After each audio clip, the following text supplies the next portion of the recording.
प्यारे मित्रों, बाइबल की जानकारी के इस कार्यक्रम में फिर एक बार मैं आपका हार्दिक स्वागत करता हूं। आज हम बाइबल का तीसरा ग्रंथ जो लेवी ग्रंथ कहलाता है उसके ऊपर मनन चिंतन करें। बाइबल के तीनों ग्रंथ उत्पत्ति ग्रंथ, निर्गमन ग्रंथ और लेवी ग्रंथ एक दूसरे से संबंध रखता है। हम देखते हैं उत्पत्ति ग्रंथ में मानव ने ईश्वर के विरुद्ध विद्रोह किया और ईश्वर के सानिध्य से वो दूर हो जाता है। लेकिन उस दूर हुए मनुष्य को ईश्वर पास लाने के लिए एक मुक्ति योजना बनाता है और इस मुक्ति योजना को आगे बढ़ाने के लिए वो मूसा को चुनते हैं और मूसा के नेतृत्व द्वारा लाल सागर पार कर इजरायली जनता को प्रतिज्ञात देश की ओर आगे बढ़ाते हैं और ईश्वर उनके साथ रहकर उनकी उपस्थिति का एहसास दिलाता है। लेवी ग्रंथ हमें यह कहता है कि हम कैसे ईश्वर की आज्ञाओं का पालन कर हमेशा ईश्वर की उपस्थिति को अपने जीवन में बरकरार रखें और पवित्र एवं शुद्ध जीवन बिताकर हम कैसे प्रभु की उपस्थिति को अपने जीवन में, अपने समुदायों में महसूस करें, इसके बारे में हमें बताया गया है। परमेश्वर की उपस्थिति सूर्य के समान है जो शुद्ध और शक्तिशाली ऊर्जा है और इस ऊर्जा के नजदीक जो भी नाशावान चीज आ जाती है वो नष्ट हो जाती है। लेवी ग्रंथ हमें यह कहता है कि भ्रष्ट इजरायली प्रजा नष्ट होने से कैसे बच सकती है और कैसे पवित्रता के रास्ते पर आगे बढ़कर अपने ईश्वर से संबंध रख सकती है।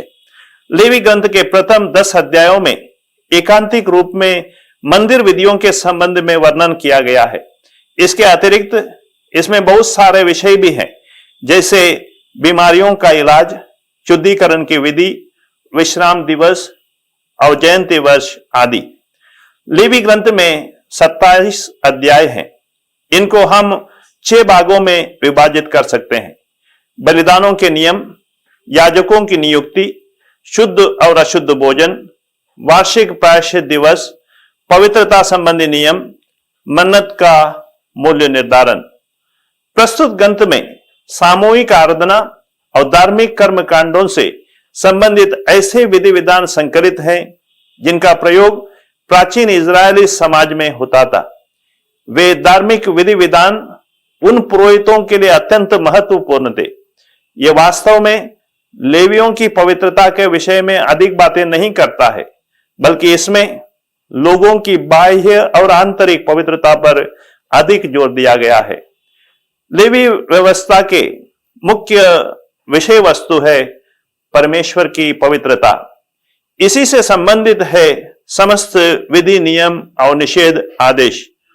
इनका तात्पर्य था कि इजरायली समाज शुद्ध शरीर और हृदय से सच्चे परमेश्वर की आराधना करें तथा धर्मपरायण जीवन बिताएं, जिससे इजराइल के पवित्र परमेश्वर से संबंध हमेशा बना रहे। भले ही इसमें 6 विभाग हैं, लेकिन मोटे तौर पर हम इसको 3 भागों में बांट सकते हैं। पहला है पूजन विधि के नियम। लेवी ग्रंथ से अध्याय 1 से 14 अध्यायों तक हम इस पूजन विधियों के नियम के बारे में सुनते हैं। बलि संबंधी नियमों के लिए अपना एक परिचय भी दिया गया है। बलि चढ़ाने का वर्णन यहां प्रथम भाग में 7 बार किया गया है। विभिन्न प्रकार के बलिदान पवित्रता के आदर्श हैं। यहां 2 प्रकार की बलि का वर्णन मिलता है। उस प्रकार की बलि जिसका कोई समय निश्चय नहीं है, और दूसरा पापों से मुक्ति तथा शुद्धिकरण के लिए अनिवार्य बलि। इसके तुरंत पश्चात कुछ इस प्रकार के नियम आए हैं जिनका संबंध सीमावर्ती मुद्दों से है। दूसरा, शुद्ध और अशुद्ध वस्तुओं के बारे में बताया गया है। ये लेवी ग्रंथ अध्याय 11 से लेवी ग्रंथ अध्याय 15 तक के अध्यायों में हम पाते हैं। इस खंड के निम्नलिखित विषय हैं: शुद्ध और अशुद्ध पशु, बच्चों के जन्म देने से होने वाली अशुद्धि, चमड़े की बीमारी, शुद्धिकरण के कुछ नियम और अनुष्ठान, शरीर से कुछ भी स्राव होने से अशुद्धि इत्यादि। इसके बाद प्रायश्चित के अनुष्ठानों का वर्णन किया गया है और शारीरिक स्वच्छता आध्यात्मिक पवित्रता का चिन्ह के बारे में, चिन्ह के रूप में दर्शाया गया है। तीसरा, हम पवित्रता के सिद्धांत को इस ग्रंथ में हम पाते हैं। विशेषकर लेवी ग्रंथ अध्याय 17 से 26 तक पवित्रता के सिद्धांत हमें बताए गए हैं। इस भाग में ईश्वर की पवित्रता के अनुसरण करने के का बार बार आह्वान किया गया है। इस भाग में इस बात पर जोर दिया गया है कि नैतिक और अनुष्ठान का उचित पालन करने से मनुष्य को प्रतिज्ञात देश पर अधिकार प्राप्त होगा। लेवी ग्रंथ में सिखाता है कि परमेश्वर के साथ चलना पवित्रता के द्वारा ही संभव हो सकता है। पवित्रता शब्द इस पुस्तक में 87 बार आता है। यहां कह गया है, मेरे लिए पवित्र बनो क्योंकि मैं प्रभु पवित्र हूं। मैंने तुम लोगों को अन्य राष्ट्रों से अपने लिए अलग कर लिया है। इस प्रकार हम कह सकते हैं कि ईश्वर की प्रकाशना हमेशा होती रहती है। यदि कोई अपने स्वभाव के विपरीत कोई कार्य करता है तो वह ईश्वर के नजरों में अशुद्ध हो जाता है और शुद्धिकरण की विधियों से शुद्ध होना उसको जरूरी पड़ता है।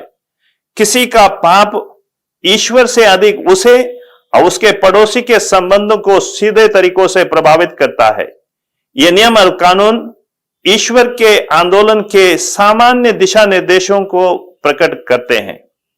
लोग भले ही ईश्वर को बोल सकते हैं, लेकिन ईश्वर कभी भी अपनी प्रजा को नहीं बोल सकते हैं। इजरायली प्रजा के माध्यम से ईश्वर ने अपने आप को प्रकट किया है।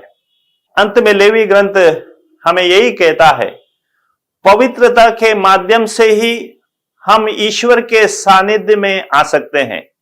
यह ग्रंथ हमें कहता है, ईश्वर ने हमें इसलिए बनाया है हम उनसे प्यार करें, उनकी आज्ञाओं का पालन करें और उनके जो सानिध्य को, उनके उपस्थिति को अपने जीवन में हमेशा बरकरार रखें।